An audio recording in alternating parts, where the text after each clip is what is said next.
பையன் வந்து எப்போவோ அம்மாவுக்கு இழைக்கிற அந்த கொடுமை, இன்னும் சொல்லப்போனால் அந்த வீட்டிலேயே த்ரிஷாவை பார்த்தபோது பையன் அதிர்ச்சி அடைஞ்சி அவருடைய பிஆர்ஓ, விஜயுடைய பிஆர்ஓ ஜெகதீஷுடைய சட்டையை பிடிச்சிட்டாரு.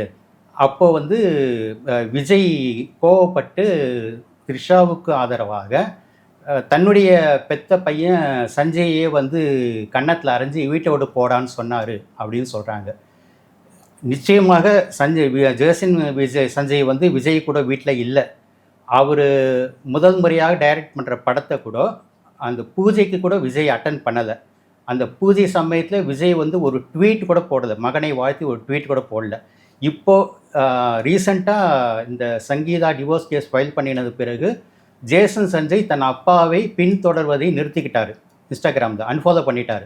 ஆனால் விஜயுடைய பிஆர்ஓ என்ன பண்ணியிருக்காரு, ஜேசன் சஞ்சய் பேரில் ஒரு போலியான ஃபேக் அக்கௌண்ட்டை ஓப்பன் பண்ணி ஐ ஸ்டாண்ட் வித் டேடி அப்படின்ற மாதிரி போட்டுட்ருக்காரு, ஹேஷ்டேக் போட்டுட்ருக்காரு. இது வந்து கேவலமான விஷயம்.